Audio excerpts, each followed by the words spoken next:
Journalism, The Week is known for its rigorous political reporting and in-depth analysis. True to its tagline, journalism with a human touch, the magazine blends credibility with compassion.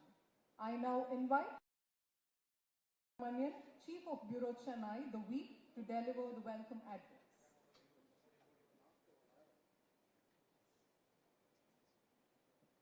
Good morning, everyone. Vanakkam to one and all present here. Vanakkam, Honorable Chief Minister M.K. Stalin, our distinguished ministers, respected members of Parliament, eminent speakers, industry leaders, scholars, colleagues from the media and friends. On behalf of the week, it is my privilege to welcome you all to the Tamil Nadu Leadership Summit, The Way Forward. Today is not just another conference, it is a moment of reflection, assertion and direction. Tamil Nadu has always been a shaper of the narrative, intellectually, politically, culturally and economically. From social justice movements to industrial corridors to educational reforms, we consistently demonstrated that leadership is not about noise but about direction. Under the leadership of our Honorable Distinct Governance, Honorable Chief Minister M.K. Stalin has articulated what many describe as a distinct governance model, one rooted in social justice, right-based welfare, institutional strengthening and economic ambition. Whether one agrees with every aspect or not, it is understandable that the Tamil Nadu model has become part of the national conversation. Over the next few hours, we will examine the model. At the week, we have always believed that journalism is not merely about reporting events.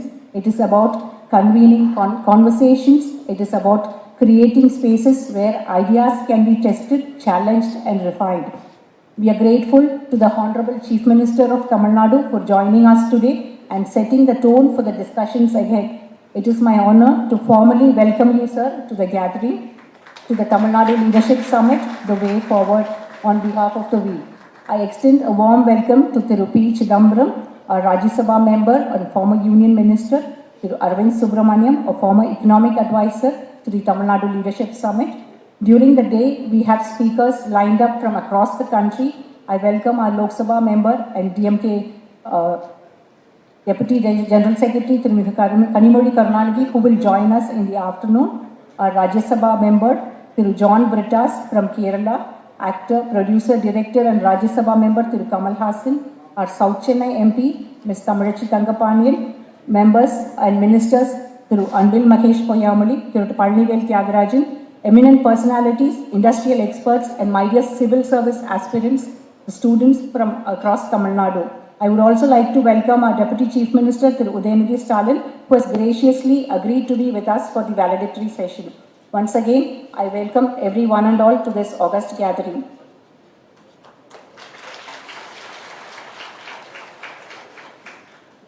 Thank you, ma'am. It is now time to felicitate the chief guest. We now request Mr. Riyad Matthew to present the memento to the Honorable Chief Minister of Tamil Nadu. The memento is a specially crafted Aranmula Kannadi from God's own country, Kerala. The Kannadi is a unique handmade metal alloy mirror from Aranmula, Kerala, crafted using a secret centuries-old method offering distortion-free high-quality reflection. These precious GI tag mirrors are considered auspicious, symbolizing prosperity, good luck and cultural heritage. நம் மாண்புமிகு தமிழ்நாடு முதலமைச்சர் அவர்களுக்கு சிறப்பு செய்யப்படுகிறது. அனைவரும் கர ஒலிகளை எழுப்பி நம் மாண்புமிகு தமிழ்நாடு முதலமைச்சர் அவர்களின் வருகைக்கு நாம் நன்றியை தெரிவிக்கலாம்.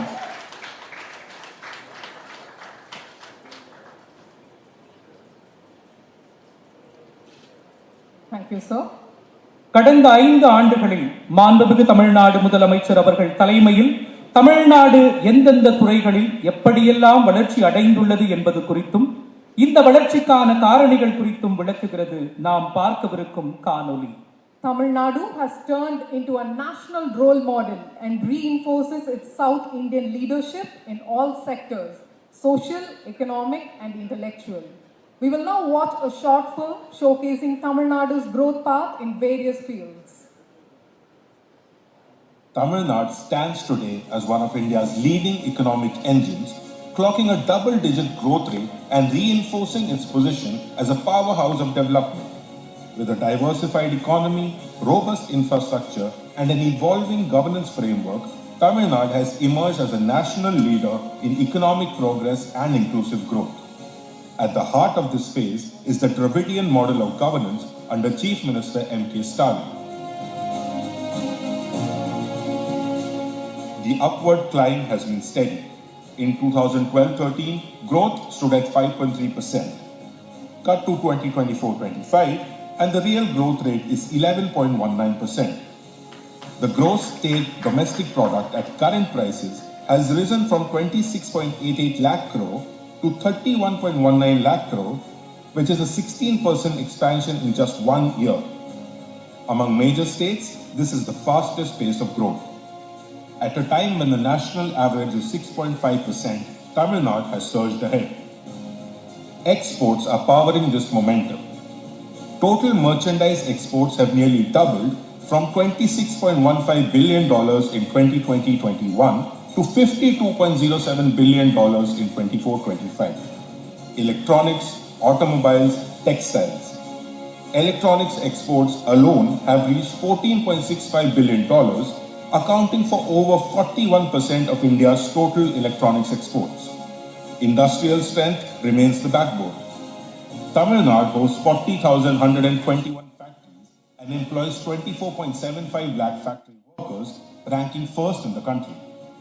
With more than 39 lakh registered MSMEs, it ranks third nationally, which reflects a deep and vibrant entrepreneurial ecosystem. The state continues to be a major automobile hub and a pioneer in renewable energy. The Economic Survey 25-26 recognizes Tamil Nadu as number one in manufacturing jobs, accounting for 15% of India's total manufacturing workforce.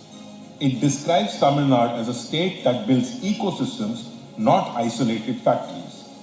From the auto component base to the electronics cluster in Sri Perumbudur to the EV industry in Hosur, these ecosystems are reshaping the state's economic landscape as it moves towards its $1 trillion ambition.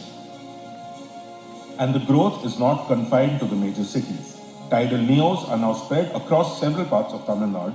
Thoothukudi Port is emerging as a green hydrogen hub, and Oragadam hosts a medical devices park advancing sunrise manufacturing. Similarly, sectoral parks across the state reflect Tamil Nadu's strategy of building focused industrial ecosystems. At the same time, Tamil Nadu continues to invest in people. Welfare initiatives focused on education, women's empowerment, health, and social equity remain central.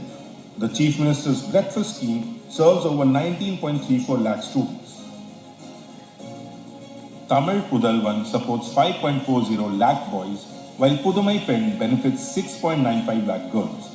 Taken together, these indicators reflect a state combining industrial strength, export competitiveness, and social investment, a model of growth that integrates expansion with inclusion. Tamil Nadu's journey continues, steady, structured, and ambitious, positioning itself not just as a leader among states, but as a benchmark for balanced development. தற்பொழுது மாண்புமிகு தமிழ்நாடு முதலமைச்சர் அவர்களை தொடக்க உரையாற்றி சிறப்பிக்க அன்புடன் அழைக்கிறோம். A leader whose governance has consistently focused on social justice, inclusive growth, and progressive reform, he now shares with us his vision for change and the road ahead for Tamil Nadu. On that note, it is my proud privilege to invite the Honorable Chief Minister of Tamil Nadu, Thiru M.K. Stalin Avargal, to deliver the inaugural address.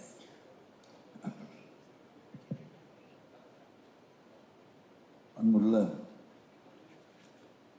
இதழின் Tamil Nadu leadership உச்சி மாநாடு நிகழ்ச்சியில கலந்து கொண்டு சிறப்பித்துக் கொண்டிருக்கக்கூடிய மாண்புமிகு அமைச்சர் தாமு அன்பரசன் அவர்களே, ஒன்றிய முன்னாள் அமைச்சர் என்னுடைய பேரன்பிற்குரிய நாடாளுமன்ற உறுப்பினர் ப. சிதம்பரம் அவர்களே, தென்சென்னை நாடாளுமன்ற உறுப்பினர் தமிழச்சி தங்கபாண்டியன் உள்ளிட்ட சிறப்பு விருந்தினர்களே, தி வீக் இதழின் இயக்குனர் திரு ரியாத் மேத்யூ அவர்களே, தலைமை நிலை ஆசிரியர் திரு ஹர்ஷா மேத்யூ அவர்களே, முதன்மை செய்தி ஆசிரியர் திரு ஸ்டான்லி தாமஸ் அவர்களே, துவக்கத்தில் அனைவரையும் வரவேற்று மகிழ்ந்திருக்கக்கூடிய தலைமை நிலைய செய்தியாளர் திருமதி லட்சுமி சுப்பிரமணியம் அவர்களே, பொருளாதார ஆலோசனை குழு உறுப்பினர் திரு அரவிந்த் சுப்பிரமணியம் அவர்களே, வருகை தந்திருக்கக்கூடிய அன்புக்குரிய மாணவர்களே, அரசு உயர் அலுவலர்களே, பத்திரிகை மற்றும் ஊடகத்துறை சார்ந்த நண்பர்களே, உங்கள் அனைவருக்கும் என்னுடைய அன்பான காலை வணக்கம். தென்னிந்தியாவின் முன்னணி இதழாக விளங்கி கொண்டிருக்கக்கூடிய த வீக் நடத்தக்கூடிய தமிழ்நாடு லீடர்ஷிப் சமிட் 2026 நிகழ்ச்சியில கலந்து கொண்டு தொடக்க உரை ஆற்றுவதிலே நான் மிகுந்த மகிழ்ச்சி அடைகிறேன். திராவிட குடும்பத்தை சார்ந்த நம் சகோதர மாநிலமான கேரளத்தின் முன்னணி ஊடக குழுமமான மனோரமா குழுமத்தை தமிழ்நாட்டுக்கு நான் மனதார வரவேற்கிறேன். தமிழ்நாட்டில் நம்ம திராவிட மாடல் அரசு செஞ்சிருக்கக்கூடிய சாதனைகளையும் நிறைவேற்றி இருக்கக்கூடிய திட்டங்களையும் இந்திய அளவில் எல்லாருக்கும் கொண்டு சென்று சேர்ப்பதற்கான ஒரு மேடையை அமைத்து தந்ததற்காக முதல்ல என்னுடைய நன்றியை நான் தெரிவித்துக் கொள்ள விரும்புகிறேன். தமிழ்நாட்டுக்கான என்னுடைய கனவு என்பது தனிப்பட்ட ஸ்டாலினின் கனவு மட்டுமல்ல, ஒட்டுமொத்த தமிழகத்தின் எதிர்பார்ப்புகளை உள்ளடக்கியதுதான் என்னுடைய கனவு. நூற்றாண்டுக்கு முன்பு திராவிட இயக்கம் தொடங்கப்பட்டதிலிருந்து தமிழர்கள் காண தொடங்கின கனவு, அதை நோக்கி எங்களுடைய பயணத்தில் கடந்த 5 ஆண்டு காலம் என்பது பெரும் பாய்ச்சலை கண்டிருக்கு. எல்லா துறைகளையும் ஆல்ரவுண்டரா உயர்ந்திருக்கிறோம். எல்லா பகுதிகளிலையும் பரவலான சமச்சீரான எல்லோருக்குமான வளர்ச்சியை எங்கள் திராவிட மாடல் ஆட்சியில் சாதிச்சு காட்டியிருக்கிறோம். தமிழ்நாட்டில் உள்ள ஒவ்வொருத்தரும் தங்களுடைய பகுதியில் தங்களுடைய வீட்டில் எந்த அளவுக்கு முன்னேற்றம் வந்திருக்குன்னு கண்கூட பார்க்குறாங்க. அதனால தான் ஆட்சிக்கு ஆதரவான அலை வீசுது. தொடர்ந்து நீங்கள் எங்களோட திட்டங்கள் எல்லாம் பார்த்துக்கிட்டு இருக்கிறீங்க. அரசு பள்ளி மாணவர்களை உலக அளவில் முன்னணி உயர்கல்வி நிறுவனங்களுக்கு அனுப்புகிற மாடல் ஸ்கூல்ஸ், விமான நிலையத்திற்கு இணையான பேருந்து நிலையங்கள், உயர் சிறப்பு மருத்துவமனைகள், மினி ஸ்டேடியம்ஸ், ஏழைகளுக்கு தரமான குடியிருப்புகள், இப்படி ஒவ்வொரு செக்டார்லையும் நாங்கள் செஞ்ச சாதனைகளை பார்த்துக்கிட்டு இருக்கீங்க. நாங்கள் சிறப்பாக செய்து கொண்டிருக்கிறோம். தொழில் வளர்ச்சி எடுத்துக்கிட்டால் தமிழ்நாட்டில் உள்ள எல்லா வட்டாரத்திலையும் புதிய தொழில் முதலீடுகள் மூலமாக முன்னணி நிறுவனங்களின் தொழிற்சாலைகள் தொடங்கப்பட்டு வேலைவாய்ப்புகள் தொடர்ந்து வழங்கி கொண்டிருக்கிறோம். தமிழ்நாடு வரலாற்றில் இதுவரை இல்லாத அளவுக்கு வீட்டுமனை பட்டாக்களை மக்களுக்கு வழங்கியிருக்கிறோம். மருத்துவத்துறை எடுத்துக்கிட்டால் மக்களை தேடி மருத்துவம், இன்னுயிர் காப்போம் நம்மை காக்கு 48, நலம் காக்கும் ஸ்டாலின், இலவச கருப்பை வாய் புற்றுநோய் தடுப்பூசின்னு எங்களுடைய திட்டங்களை இங்கே இருக்கக்கூடிய மருத்துவர்கள் தொடங்கி ஐநா அமைப்பு வர எல்லோரும் பாராட்டுறாங்க. கூட்டுக்குடிநீர் திட்டங்கள் மூலமாக 75 லட்சம் வீட்டு இணைப்புகள் வழங்கப்பட்டு 3 கோடி மக்கள் பயன்பெற்று இருக்கிறாங்க. தமிழ்நாடு முழுக்க பெரிய பெரிய மேம்பாலங்கள், பல்வேறு நகரங்களை இணைக்கக்கூடிய நெடுஞ்சாலைகள் போடப்பட்டிருக்கு. கிராம சாலைகளை மேம்படுத்தி இருக்கிறோம். பெருநகர்களுக்கு நடுவே அழகிய பூங்காக்களை அமைக்கிறோம். அறிவு கோயில்களாக பிரம்மாண்ட நூலகங்கள் கட்டப்படுகிறது. தமிழ்நாட்டில் எல்லா மாவட்டத்திலையும் டைடல் பார்க் இருக்கணும் என்ற நோக்கத்தோட 2ஆம் நிலை மாநகரங்களில் கூட நியோ டைடல் பார்க், எல்காட் போன்றவை அமைக்கப்பட்டிருக்கு. இந்த நிகழ்ச்சியை முடிச்சுக்கிட்டு கூட அடுத்து ஒரு பெரிய ஃபின்டெக் சிட்டியை திறந்து வைக்க போகிறேன். அடுத்து நகர்ப்புற வாழ்விட மேம்பாட்டு வாரியம் சார்பில் 5000க்கும் மேற்பட்ட புதிய வீடுகளை பயனாளிகளுக்கு நான் ஒப்படைக்க போகிறேன். வேளாண்மை துறை எடுத்துக்கிட்டால் உழவர்களுக்கு தனி பட்ஜெட் போட்டு விளைச்சலில் சாதனை படைச்சிருக்கிறோம். காலநிலை மாற்றத்தை மனசில் வச்சு அட்வான்ஸாக செயல்படுத்துறதுலையும் தமிழ்நாடு தான் இன்றைக்கு முன்னோடியாக இருக்கிறது. துறையின் பெயர் மாற்றம் தொடங்கி காலநிலை மாற்ற இயக்கம், நிர்வாக குழு, காலநிலை மாற்ற உச்சி மாநாடுகளை கவனம் செலுத்தி கொண்டிருக்கிறோம். மாசு இல்லாத போக்குவரத்துக்காக மாநிலம் முழுக்க பஸ் பயன்பாட்டை அதிகரிச்சுட்டு இருக்கோம். எங்கள் மேலே பொய் பரப்பக்கூடியவங்களுக்கு பதிலடி கொடுக்கிற மாதிரி இந்து சமய அறநிலைத்துறை சார்பில் 4000க்கும் மேற்பட்ட கோயில்களில் குடமுழுக்கு நடத்தி இருக்கிறோம். மாற்றுத்திறனாளிகளுக்கு உள்ளாட்சி அமைப்புகளில் இடஒதுக்கீடு வழங்கியிருக்கிறோம். இவை எல்லாத்துக்கும் மேலே இந்த ஆட்சியே மகளிர் மற்றும் மாணவர்களுக்கான ஆட்சின்னு சொல்லக்கூடிய அளவுக்கு திராவிட மாடல் அரசோட முத்திரை திட்டங்கள் எல்லாமே அவங்களுக்காக தான் நிறைவேற்றப்பட்டு வருது. அதில் சிலவற்றை மட்டும் நான் உங்களுக்கு நினைவுபடுத்த விரும்புகிறேன். கலைஞர் மகளிர் உரிமை திட்டம், விடியல் பயணம், புதுமை பெண், தமிழ் புதல்வன், நான் முதல்வன், கல்லூரி மாணவர்களுக்கு லேப்டாப், காலை உணவு திட்டம், தோழி விடுதிகள் என நிறைய இருக்கு. என்னால் உறுதியாக சொல்ல முடியும், இந்த முத்திரை திட்டங்களை வெற்றிகரமாக செயல்படுத்துகிற வேற எந்த மாநில அரசும் இந்தியாவில் நிச்சயமாக இருக்க முடியாது. ஆனால் சின்ன குளறுபடி குழப்பம் கூட இல்லாமல் தேவையானவங்களுக்கு கிடைக்கிற மாதிரி நீட்டாக செயல்படுத்திக்கிட்டு இருக்கோம். இதையெல்லாம் யாரும் மறைக்கவோ மறுக்கவோ முடியாது. எல்லாமே கான்கிரீட் டெவலப்மெண்ட். அதனால தான் இதையெல்லாம் கண்கூடாக பார்க்கலாம்னு முதலையே சொன்னேன். அடுத்து நம்பர்ஸுக்கு வரேன். நாங்கள் இப்படி ஆல்ரவுண்டராக அடித்து ஆடுற காரணத்தினால தான் இந்தியாவிலே பொருளாதார வளர்ச்சியில் நம்பர் 1 மாநிலம்னு தமிழ்நாடு அப்படின்னு ஒன்றிய பாஜக அரசே பாராட்டு சொல்லியிருக்கு. நம்பர் 1 மாநிலம் மட்டுமில்லை, இரட்டை இலக்க வளர்ச்சியை எட்டுன ஒன்லி மாநிலமும் நம்முடைய தமிழ்நாடு தான். பொருளாதார வளர்ச்சியிலே மட்டுமில்லை, ஹியூமன் டெவலப்மெண்ட் இண்டெக்ஸ்லையும் இந்தியாவின் முதன்மை மாநிலமாக தமிழ்நாடு என்பதுதான் எங்களுடைய பெருமைக்குரிய தனித்தன்மையாக விளங்கி கொண்டிருக்கிறது. இந்தியா முழுக்க பாஜக ஆளுகிற மாநிலங்களில், அதாவது டபுள் இன்ஜின்னு அவங்க சொல்கிற டப்பா இன்ஜின் ஓடுற மாநிலங்களில் இப்படி ஒரு வளர்ச்சியை காட்டிட முடியுமா? முடியவே முடியாது. அவங்க பண்ணுறதெல்லாம் வன்முறை, வெறுப்பு பேச்சு, பிற்போக்குவாதம். இதுக்கு அப்படியே நேர்மாறான முற்போக்கு அரசு எங்கள் திராவிட மாடல் அரசு. முக்கியமாக நீங்கள் நோட் பண்ண வேண்டியது, நாங்கள் பண்ண சாதனைகள் எல்லாம் ஒன்றிய அரசின் உதவி இல்லாமலே சாதிச்சு காட்டியிருக்கிறோம். இன்னும் சொல்லப்போனால் அவங்களுடைய நெருக்கடிகளை மீறி சாதிச்சிருக்கிறோம். 2021ஆம் ஆண்டிலேயே 10 ஆண்டுகளுக்கான விஷனோட தான் நான் வந்தேன். ஸ்டாலினின் 7 உறுதிமொழிகள்னு 2031 வரைக்குமான தொலைநோக்கு குறிக்கோள்களை சொல்லிட்டு தான் முதலமைச்சராக நான் பொறுப்பேற்றேன். நான் நினைச்சதை விட அதிக வேகத்தில் அதை நோக்கி பயணிச்சுட்டு இருக்கிறோம். அண்மையில் வெளியான மாநில பொருளாதார அறிக்கையை கூட அதைத்தான் சொல்லுது. தமிழ்நாடு இதே வளர்ச்சியை தக்க வச்சுக்கிட்டா $1 மில்லியன் பொருளாதாரம் என்ற இலக்கை அடையும்னு அதில் சொல்லியிருக்கிறாங்க. அதனால் என்னோட விஷனை ரியாலிட்டியாக மாற்றுறதுக்கு அடுத்த 5 ஆண்டுகளும் இதே மிஷன் மூடில் நாங்கள் உழைப்போம். என்னை பொறுத்தவரை மக்களின் தேவையறிந்து திட்டங்களை நிறைவேற்றி இருக்கிறேன். மக்கள் சொல்லுகிற குறைகளை மட்டும் இல்லை, எதிர்க்கட்சியை சொல்லக்கூடிய குறைகளையும் காது கொடுத்து கேட்டு அதை சரி செய்கிறேன்.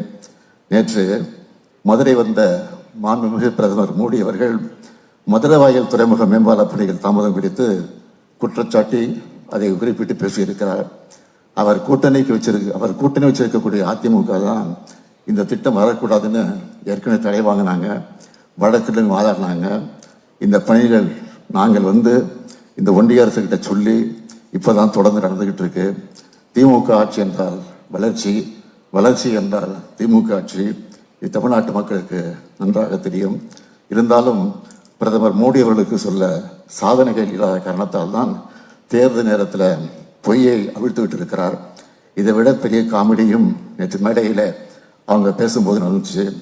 என்னன்னா, பழனிசாமி அவர்கள் அதிமுக ஆட்சி அமைக்கும்னு சொல்றார். அவரை மேடையில் வச்சுக்கிட்டு பிரதமர் மோடி அவர்கள் என்டிஏ ஆட்சி அமையும் என்று சொல்லுகிறார். யாருக்கு தலைமைன்னு தெரியாம இவங்க இப்படி ஒரு கூட்டணி இருக்கு. அதனால்தான் நான் என்னோட பிரச்சாரத்தை தொடங்கினப்போ இந்த தேர்தல் தமிழ்நாடு வெர்சஸ் என்டிஏன்னு தெளிவாக சொன்னேன்.